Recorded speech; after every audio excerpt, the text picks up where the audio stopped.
Ma'am, welcome. Your first sense of the proceedings in the Supreme Court today and the fact that a senior judge now in the district court will be looking at this case. They haven't thrown the case out, they haven't stopped the proceedings. They've also expressed dissatisfaction with the reports getting leaked to the media.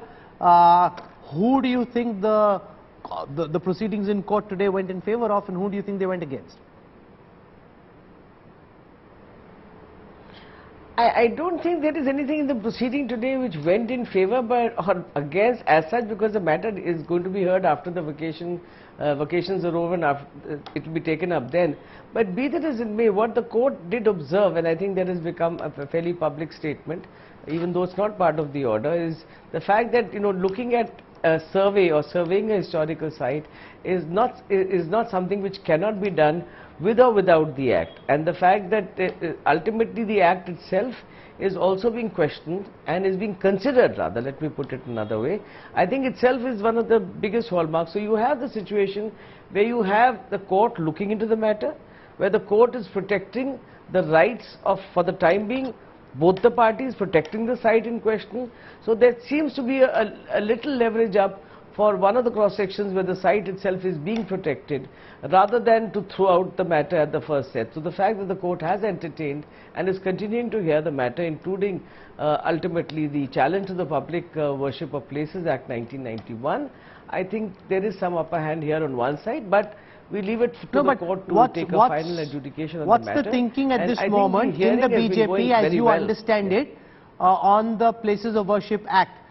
Are you hoping that this case will be decided under the Places of Worship Act as it exists in favor of the Hindu side, or is the thinking that we need to do away with this act because that's the only way in which a mosque can be turned into a into a mandir, because the Places of Worship Act prohibits that? Rahul, I think there is some error here, and I don't really want to speak for the government or what the government is proposing to do at this stage, because it will be under consideration. But it doesn't really even need to go to that extent. The understanding also, which emerges very clearly, and it doesn't have to be a party thought or otherwise, but the understanding which is clear is that there is no conversion. The site stands.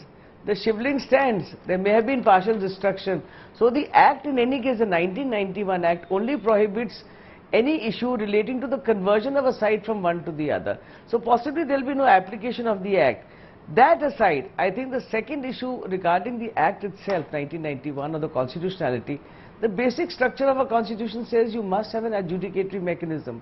The basic constitutional rights under Articles 25, 26, 29, etc. mandate that everybody has a right to their freedoms. So I think there is a lot to be said as far as... No, but there will require a change in the status of the site, because facts on the ground are, forget what was the case before Aurangzeb came along, facts on the ground are, at this moment there stands the Gyanvapi Mosque, and Muslims were praying till recently unhindered across the mosque. Now there are certain restrictions, but earlier there was unhindered access, so therefore it will require a reversion in status. Please. No, which kind of reversion of status would be required here? You ultimately have the status of the Shivling, the reports which have of course been leaked out, which stand today, which includes a Kalash, which includes a Trishul, which includes a Shivling. Each of them indicate that it exists there. So there's not a question of conversion. How are you converting a site which exists? So that, I think, is a basic premise on which possibly some of the arguments would go. But as I said, in any case, the Public Worship of Places Act 1991 is under constitutional challenge, and various constitutional challenges have been made to it. So what emerges out of the Act and what would happen is a matter which we are going to wait and see.